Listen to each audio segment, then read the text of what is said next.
welcome to the Real Estate Mogul MD podcast. Thanks for tuning in and taking control of your financial future. This is a show where we not only motivate and inspire, we give you actionable, real-world experience to help you live life by design. You'll hear journeys and stories from other physicians, investors, coaches, consultants, and entrepreneurs. And now, here's your host, Brett Riggins. Hey, everybody. Welcome back to a brand new episode of Real Estate Mogul MD. My name is Brett Riggins. I'm an investor, entrepreneur, serial entrepreneur, as like my wife calls it, author. And today I have a privilege of speaking with medical professionals, high income earners, investors, all kinds of people, and sharing their journeys. Along the way, sharing what to do and sometimes more importantly, what not to do.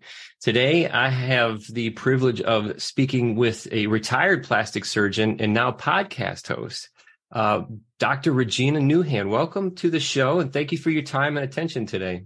Thank you for the invitation. And I have to say congratulations on your accomplishments with this project. Thank you for the service you're providing. You know, I've listened to a couple of your podcasts and I think you really do a great job of providing interesting and helpful information for people. So kudos. Awesome. Well, thank you very much. That's I'm extremely grateful for that. Thank you. Almost gave me the goosebumps there. Well, hey, little feather in the cap. Yeah. Awesome. Well, we were chatting just a little bit before this, and we're talking about the weather. You're currently in Kansas City. I'm in the Carolinas. Right. Just a little bit of different. And then I showed you my lights in my little room, so it's actually starting to get a little warm here in the room already. Oh my goodness! Well, it's still a little chillier where I am, but no worries. It's all good.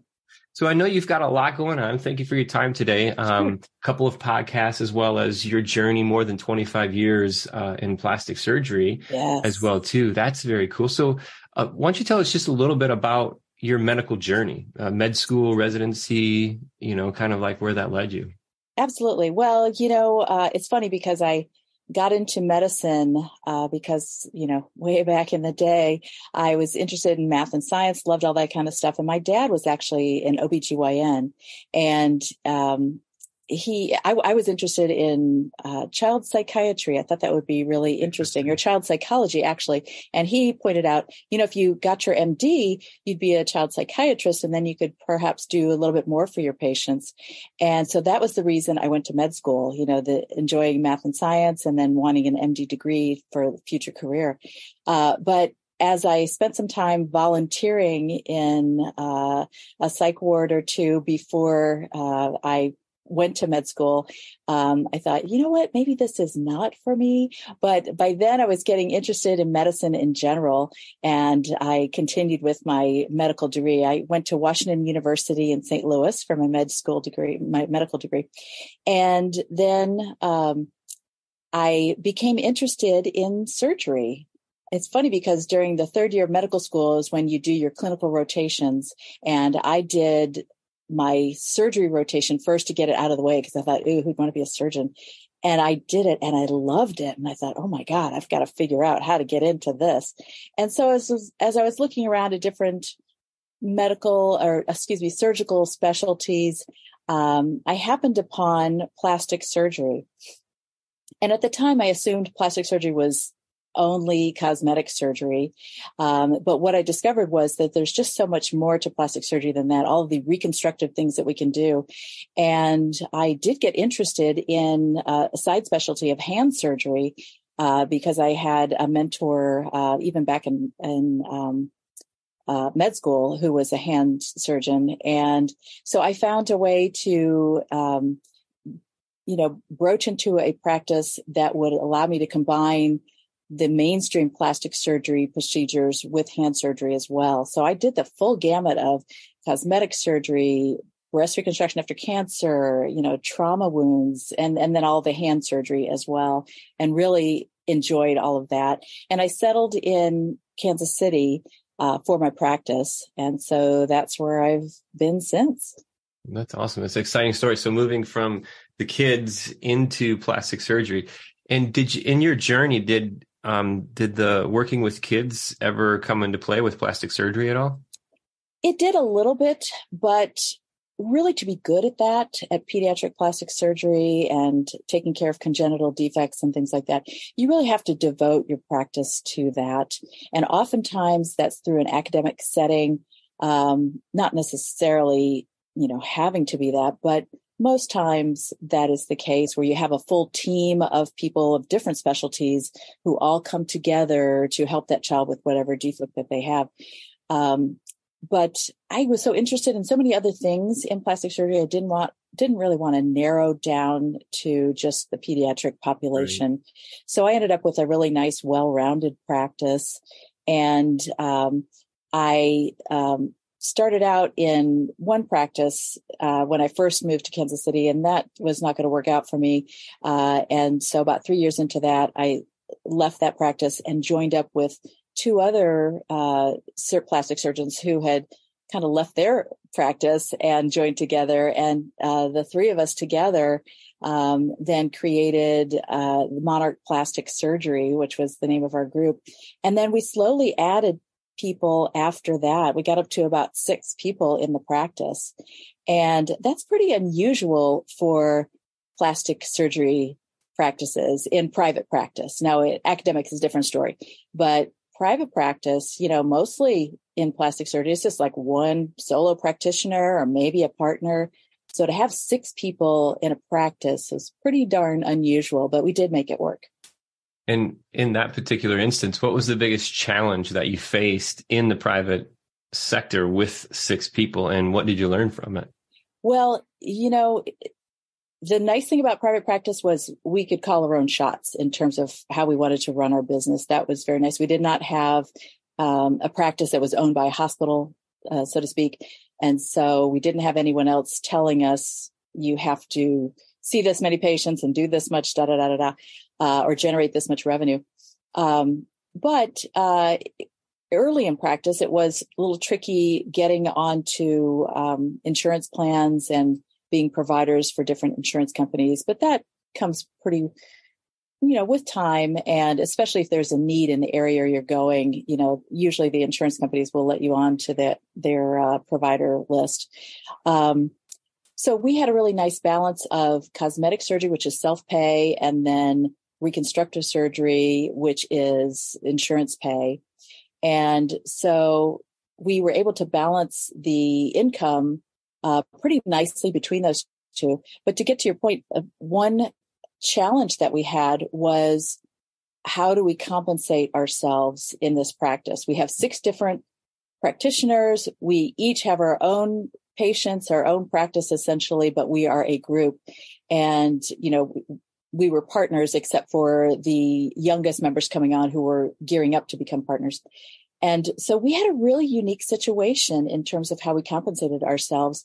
We did not do the typical, it's a terrible way to call it, but the eat what you kill, which means, you interesting saying in the medicine world. It is exactly what people call it. It's terrible. But anyway, so that's a situation where your take-home pay is based on how much, what percentage of revenue you brought in, minus overhead expenses and things like that.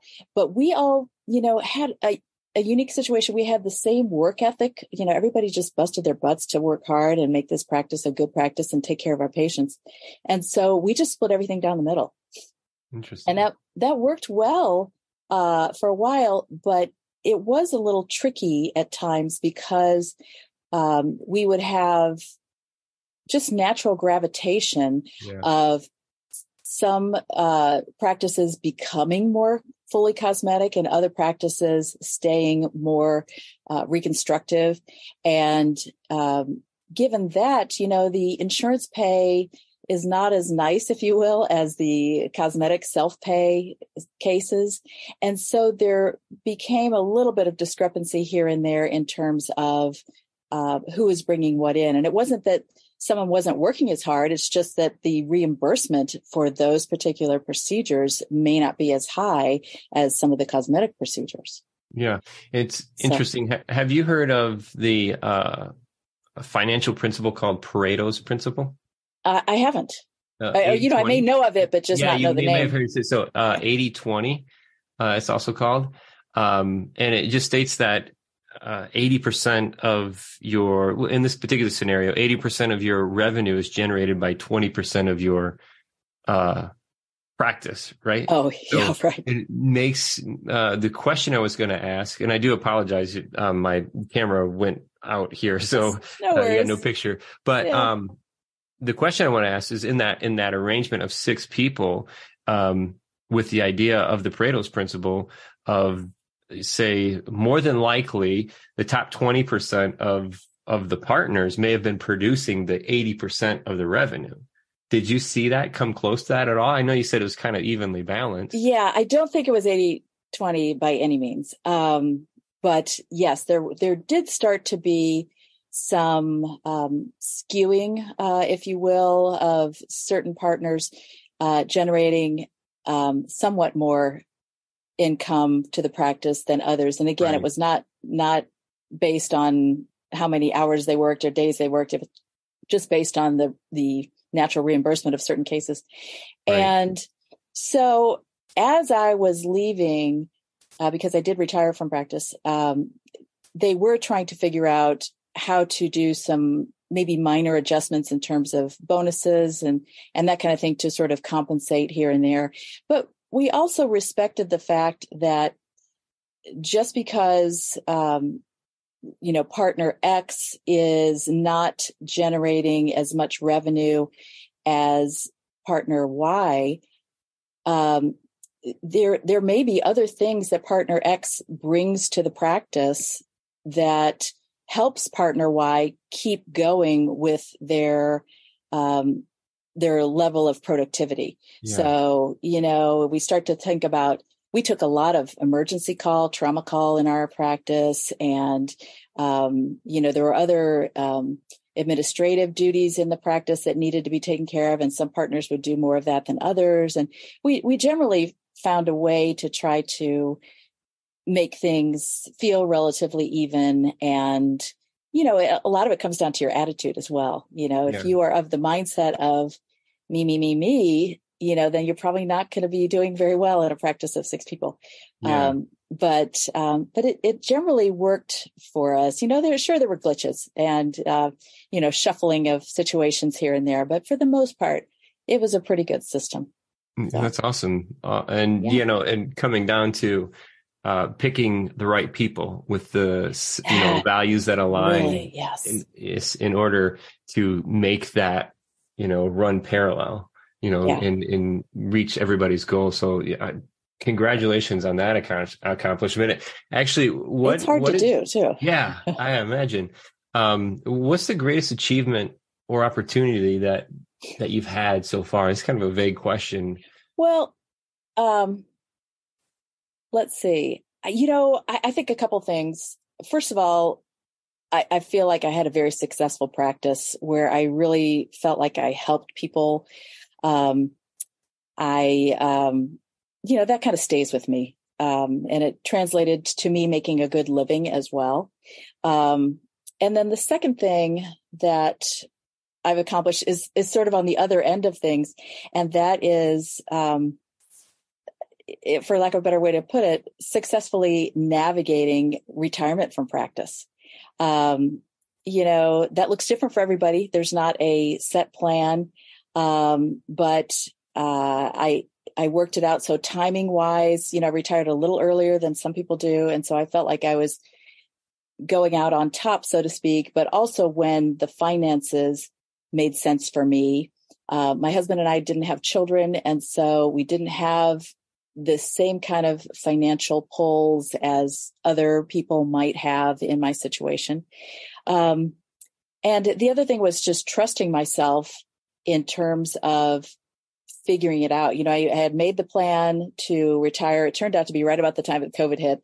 And I just trusted that I was going to figure it out. I didn't know exactly what I was going to do. I had a few little ideas in my head, but, just having the confidence in your own abilities and even not practicing as a surgeon, I know that I am a very capable, creative, intelligent person, and I can figure out what my next chapter is. And I was able to do that. And I've been very pleased with that.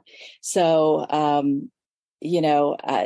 just navigating that whole situation, I'm proud of, in the sense that, it may feel like a rocky boat for a little bit, but then you find the smooth waters, and it works very, very nicely.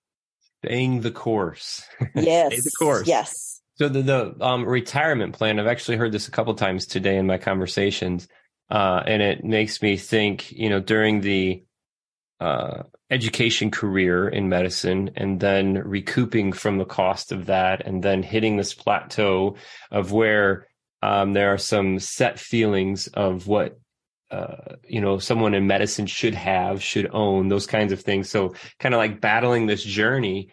What would you say to yourself if you go back to that point? Say you're just coming out of residency or something along those lines. What would you say to yourself at that point that you would have loved to have heard in regards to retirement plan? Well, let me start by just saying I first would have said to myself to just relax, even at the beginning, because it's scary when you first start out in practice. Even if you were joining someone, which I did, versus, being out on your own, it's just a scary situation, and you're nervous, and you're well trained, but it's a different situation to actually be practicing. And so I would tell my younger self, just relax.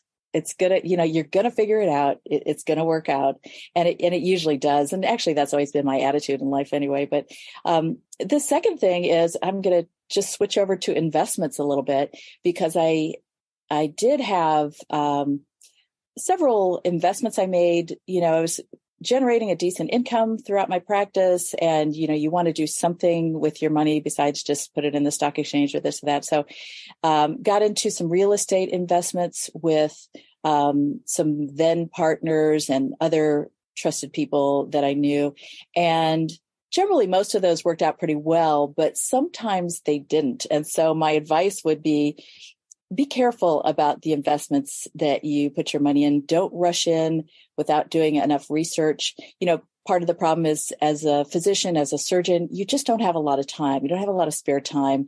And you're sometimes just going off of what so-and-so said about this investment, or what it seems like, And, sometimes that's not the case. So in general, like I said, they turned out well, but, there are a few lemons in there, here and there. But work pretty well. Yeah. So that's the advice I would give myself. In the investing piece, which were the real estate ones that you would do again? Well, there wasn't anything specifically characteristic about the couple that didn't work out well. It looked like, when we ran the numbers initially, it looked like it was going to be a success. And then, it just didn't pan out, unfortunately. But I wouldn't say there are any specific characteristics about, this one and this one versus that one and that one. But I will say that we did some other investments as partners. We built and bought our medical building, finally, after many years in practice. And so we could at that point be paying ourselves rent and gaining real estate equity for that. And then we also started, and this was easier for a plastic surgeon office to do, but we also started a skincare center, or a Medi-Spa that you might think of, within our office. And we had a satellite office as well. So we had a Medi-Spa there as well. And that was a slow start in terms of that particular entity being lucrative, but then over time it became very lucrative. And in addition to just generating income, the nice thing about that for us in our particular practice was that we were able to, it sounds kind of, I'm trying to think of a way to say it, but kind of feed each other clients, if you will, because sometimes people just need something minimally invasive, and they're not ready for a formal cosmetic surgery or plastic surgery. And, and so if someone comes to see us, say, you're not really ready for a facelift, but you might benefit from da da da over in our skincare center. Let me walk you over there. And then vice versa. If we have done a surgical procedure on somebody and they need, here and there a little maintenance or this kind of thing, just something small, we're able to provide that service for them. And then sometimes the people who are staffing our MediSpa would see patients who really need something much more than they can offer. And they would walk them over to our side and say, have a consultation with one of the docs and, see where that can take you. So it really was a nice investment on two different levels. So that was really nice for us. Yeah. The benefits in real estate, absolutely. The stackable returns of what I call them. And then you double down on that by having a business, which could be ultimately a multiplier inside of there as well, too. Yes. So great job on that. Yeah, thank you. Awesome. Multiplier. That's a good word. Yeah, right there. Yes. And so in the world of business, and I'm not a financial advisor, but I've heard it a lot of times where if you have the opportunity to invest in your own business and grow that business, then it's growing at a different rate. And it's that multiplier effect. So if I can grow this business, I'm going to put my capital into this business, because then when I sell it, it's a multiple of the investment that I've made in it. Yes. And those are treasures when you can find those. Yeah, absolutely. And you said that most physicians, and I know this, talking from a lot of physicians, is that time piece is extremely difficult. Yeah. And the learning and analyzing and stuff that it would be required to do the real estate. Can you think of any ways that could be helped along or expedited? Is there anything that like an investor like me could provide other than a great deal? Like, how could I help physicians expedite that learning process? Yeah, it's a great question. First of all, there has to be a trust piece, because otherwise someone trying to advise a physician could come off as just sales and, lead you down who knows what path. And so there has to be some kind of relationship either already there or develops, where the physician now trust either this person or this resource that this person has, like has provided. But just, learning some basics about real estate investing, I think that's very important. And certainly we, as physician investors can pick that up on our own. We can go, read about it. We can read blogs. We can listen to podcasts. We can, et cetera, et cetera. But it is hard to find the time to devote to that, because to get to a level of, you almost need a little level of expertise with really understanding it, really does take a fair amount of investment of time. And not every physician has that, especially physicians who have either a busy practice or a busy home life, and there's just a lot going on. I did read what I could, but I also was investing with partners that I trusted and, respected their knowledge on the subject, et cetera, et cetera. And, but, not everybody has that. And so in terms of what kind of resource that you could provide, I tell you little things like, like I just mentioned, podcasts and blogs, like the White Coat Investor blog or something like that. Something where there is education, and there's also a connection to understanding the physician world and realizing, what this person probably needs to know and what this person, what kind of shortcuts would be beneficial to them, if that makes sense. Yeah, yeah, absolutely. Yeah, it's just a great connection. I know that trust is a huge piece of it. Yeah, and it's it really especially the more that you get into it too, because if it's just hey, we're going to go out and do this thing and it's only going to last 30 days, 60 days, it's way different than, hey, let's look at this. It's going to last you the rest of your life, and it's going to work with your rest of life. So that or the amount of money that you've worked your entire life to earn is Right. applied into investments, so Yeah. it's that trust is a massive, massive piece. And then another challenging part, Regina, would be the complexity too.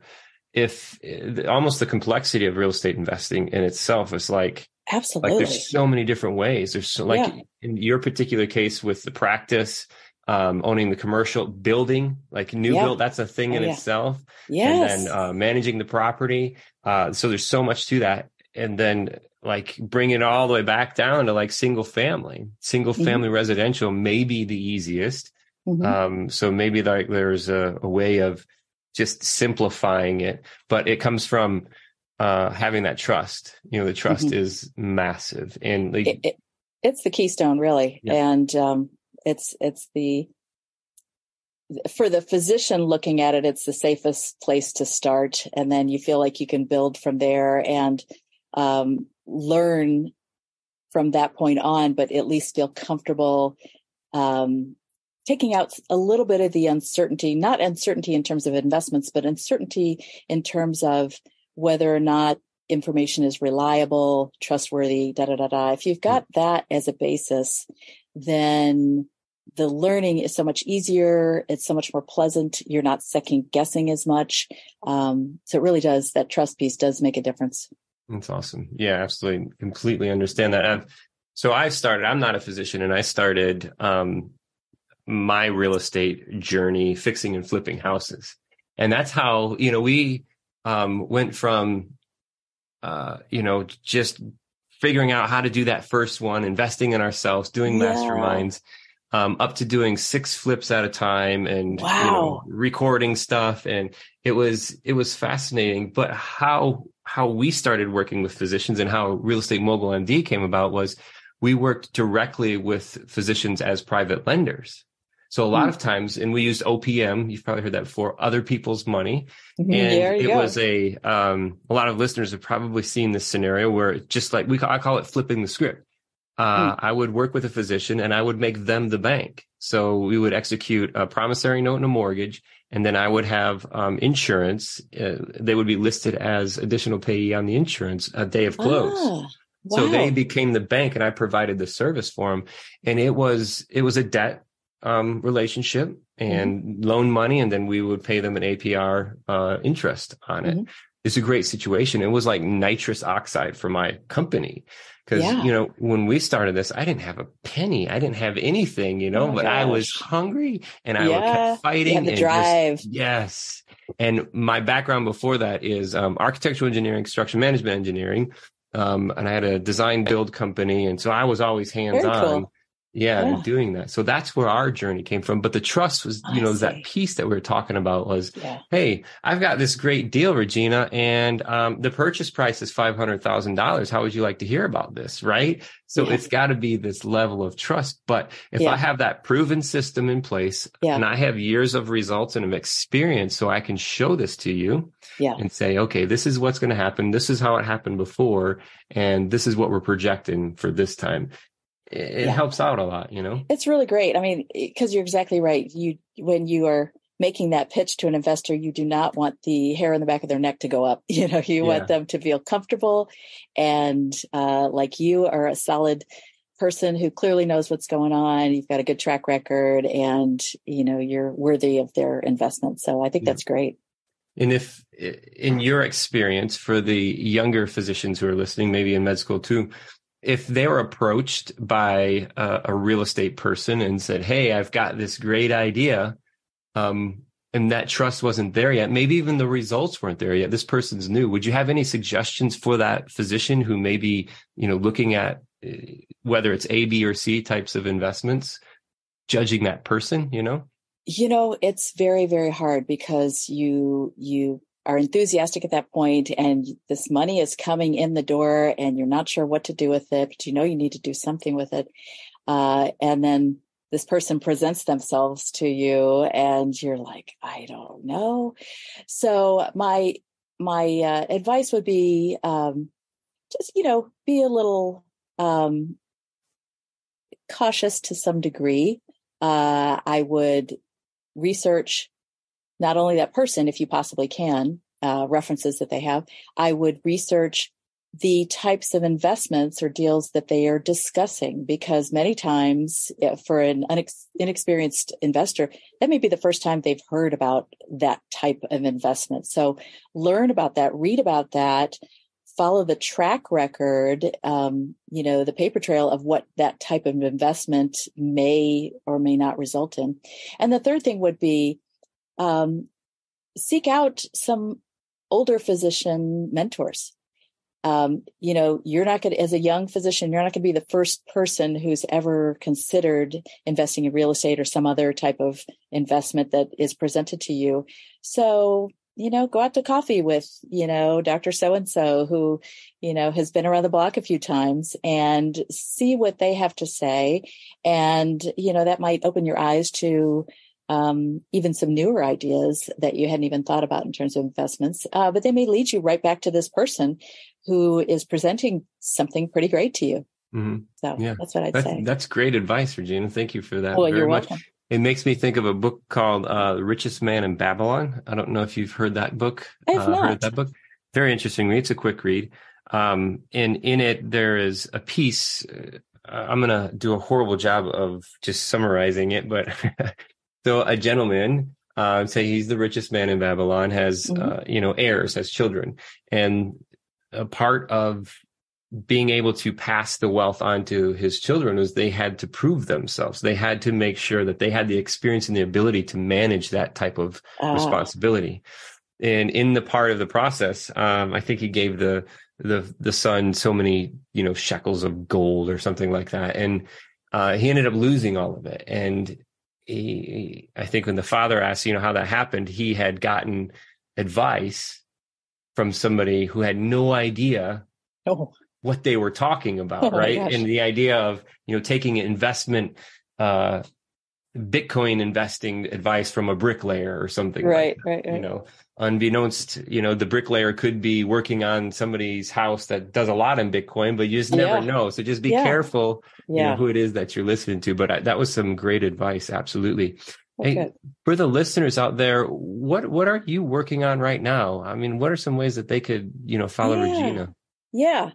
Well, my website is reginanouhan-md.com. That's REGINANOUHAN-MD.com.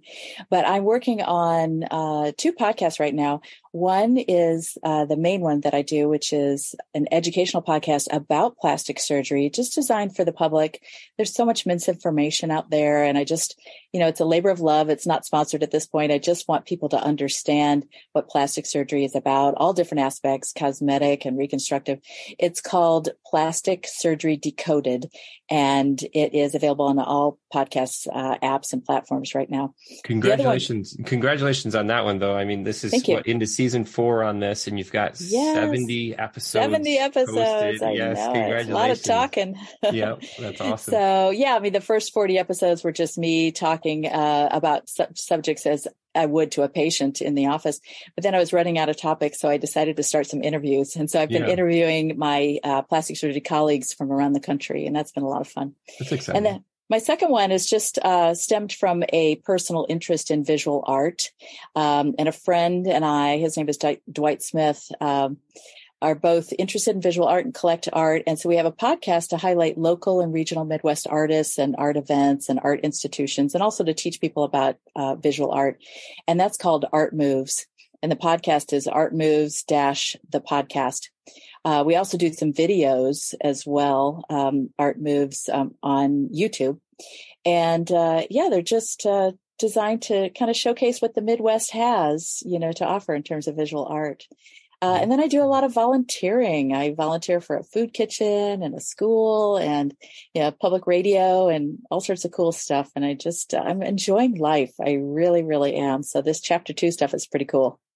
Very, very cool. And I just back to the idea of the retirement plan and implementing it at a great time, and you're enjoying your life. And I think there's a lot to be said about that. And, inside of the medicine practice, I actually just spoke with someone earlier this morning, and his father was a heart surgeon, and finally retired, like somewhere close to his 80s or something like that. My goodness, yeah. So In that point, it's tough because you go that far, and then it's almost like your body wants to give up. It's like, oh, Yeah. we're done working.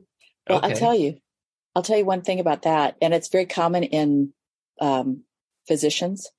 And I completely respect that person and congratulate them on their accomplishment. But so often we as physicians get so wrapped up ego-wise in terms of this is our calling, this is what we do, this is our identity. And I've had so many of my own colleagues say, gosh, I'd love to retire, but then number one, what would I do? Number two, I feel like how would I be respected the same? Would I be treated the same? I just don't see any other option for me. And they may be burnout or, whatever it is, but they just keep going and going. And I have sadly seen, some older colleagues who have finally retired well past regular retirement age. And then not too long after that, pass away or become ill or have other issues. And you think back, okay, maybe I don't have to wait till a certain age to retire. Maybe I just know when it's right and trust myself that there is more to me than just this particular entity of a career. And that's where I am right now. And I've really enjoyed that. I feel like I have so much more creative energy within me and a lot more to give. And I didn't want it to be limited to just one chapter. So that's me. Awesome. Well, on goes chapter 2. You've been absolutely wonderful to speak with. Extremely pleasant. And I see the joy. I know the listeners can't see the recording, but the joy in your face, it's beautiful. It shines sure. So thank you. So kind. It's been wonderful. And for everybody out there, Dr. Regina Nouh, you can reach out to her on those platforms, the two podcasts, the YouTube Plastic channel. Surgery Decoded. Yes. Plastic Surgery Decoded. PlasticSurgeryDecoded.com. That works too. So. And Art Moves / the podcast. The podcast. Sorry. Yep. I can't even read my own writing. That's okay. And then that's on YouTube as well, too. Everybody out there can also reach out to us at info@physicianwellsystems.com. Feel free to send in your questions. If you got any questions for Dr. Regina Nouh, we can pass those along. And I want to hear your questions and things that maybe from this conversation have spawned a few questions and things that we can talk about, because being able to share journeys and experiences with other people, I think brings a lot of value. And just having those conversations, because it's becoming more and more evident that there are little bits and pieces that are missing in our life. They're around us. We just need to ask the right questions and keep our ears open and be open to talking with everybody. Yeah. So, all right. Well, you have a wonderful day, Regina. It was awesome having you on the show. And likewise. Thank you for everybody listening here today, and we'll catch you on the next episode.